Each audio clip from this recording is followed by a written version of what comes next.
everyone. Today we're going to talk about one of the most underdiagnosed or misdiagnosed conditions causing lower back pain, which is sacroiliac joint dysfunction. In our practice, we see a lot of patients with sacroiliac joint dysfunction who have been suffering with pain for years. Sacroiliac joint, because of its anatomy and location, is a joint which is difficult to visualize even with MRI and X-ray. Hence, clinical examination becomes very important in reaching an accurate diagnosis. So today we're going to discuss the different provocative tests used in the diagnosis of sacroiliac joint dysfunction.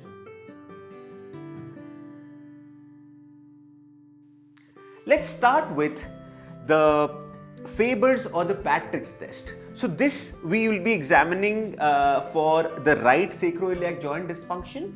Okay, so to illustrate the Faber's test, Faber's essentially stands for flexion, abduction and external rotation. So we take the patient's limb, ask them to make a figure of 4, and once that is done, we put a downward thrust on the knee. Then we ask the patient if the patient reports of having pain in the posterior superior iliac spine or the sacroiliac joint region. That is a positive test for sacroiliac joint dysfunction, right? So patient will typically say, the pain coming from somewhere in the posterior superior iliac spine region. So moving on to the next provocative test, we will talk about Gaenslin's test. Now this is a test where there is a rotational torque given through the SI joint. We ask the patient to hang down the leg, come to the edge of the cot please. Yes, you can hang down your leg, right? And so the affected side is hanging down, and we ask the patient to flex up the unaffected side. Can you hold it for me please? Thank you. And then we give a rotational thrust pushing down on the affected side. This distracts the SI joint, and we ask the patient about the symptoms. So if it is a positive test, patient will have the same pain reproduced. Then we move on to the next test, which is the thigh thrust test. In this, what we do is basically we take the affected side, right?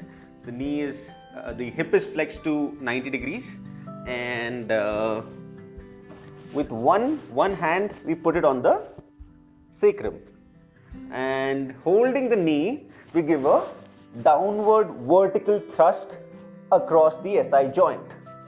So this 3 to 6 downward thrust can be given, and if this produces the pain of SI joint dysfunction, it's a positive test.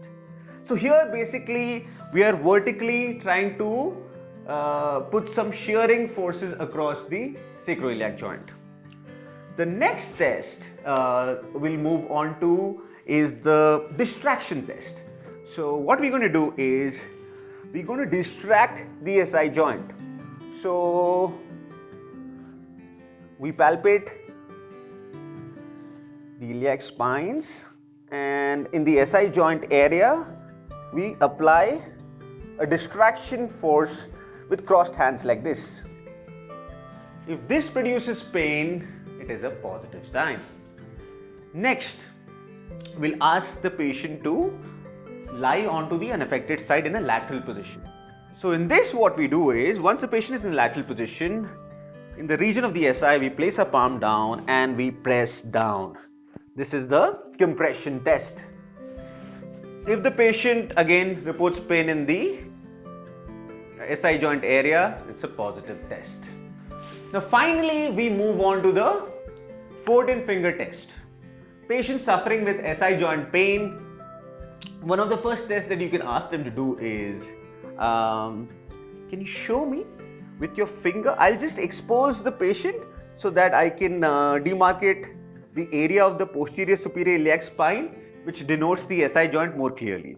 Can you show me where the pain comes from? So as you can see, the patient is pointing towards, that's all right, pointing towards the posterior superior iliac spine. So now this posterior superior iliac spine, this is where the pain is coming from. This is strongly suggestive of pain emanating from the SI joint. To confirm the 14 finger test, we palpate onto the posterior superior iliac spine, and if the patient reports the pronounced pain, it is more suggestive of SI joint dysfunction. Now, having spoken about all these provocative tests, in our clinical practice, generally you don't sometimes get all the tests positive. But if you get 3 tests positive out of the tests that we have just elicited, you should have a strong clinical suspicion of the diagnosis of sacroiliac joint dysfunction.